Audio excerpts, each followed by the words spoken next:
प्रभु यीशु मसीह के नाम से और एक बार इस नए दिन के लिए मैं धन्यवाद देता हूँ। प्रभु भला है और अपने बच्चों के जीवन में वो भलाई के कार्य को करता है। इसी के लिए मैं परमेश्वर के नाम का धन्यवाद देता हूँ। आज का सवेरे के लिए उत्साहित करने वाला वचन जो गिनती का पत्री 6 अध्याय के 25वें वाक्य में लिखा हुआ है। गिनती का पत्री 6 अध्याय 25वें वाक्य में, जहाँ पर इस प्रकार से लिखा हुआ है, यहोवा तुझ पर अपने मुख का प्रकाश चमकाए और तुझ पर अनुग्रह करे। मेरे प्यारो, हमारे जीवन में सबसे बड़ी बात परमेश्वर अपने मुख का प्रकाश हमारे ऊपर चमकाने के लिए, ये परमेश्वर का मुख का प्रकाश हमारे ऊपर जब भी आएगा तो हमारे जीवन की आने वाली हर एक समस्या की बातों को हम छुड़ा पाएंगे। हर एक समस्या प्रभु यीशु के नाम से दूर हो सकती है और वो दूर हो जाएगी, इसके बारे में हमें समझने की आवश्यकता है।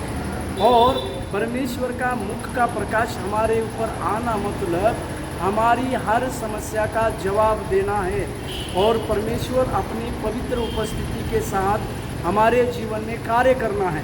और दूसरी बात, यहोवा अनुग्रह करे हमारे जीवन में, हमारे व्यक्तिगत जीवन में या सेवकाई के जीवन में परमेश्वर की ओर से हमें एक अनुग्रह प्राप्त होने की आवश्यकता है। वो चाहे मनुष्य का हो या परमेश्वर का हो, उस अनुग्रह को प्राप्त करते हुए हम आगे की ओर दौड़ेंगे तो परमेश्वर के लिए बड़े बड़े कार्य करने की सामर्थ्य को हम पाएंगे। परमेश्वर के लिए बड़े बड़े कार्य करने की अद्भुत बातों को हम समझ पाएंगे। इसी के लिए परमेश्वर के मुख का प्रकाश जो हमारे ऊपर आने की आवश्यकता है, साथ ही साथ परमेश्वर का अनुग्रह प्राप्त कर कर हम अपने जीवन को जीने की आवश्यकता है। इस प्रकार के इन बहुमूल्य बातों को आज सवेरे के समय में आप और मैं समझ नहीं पाए।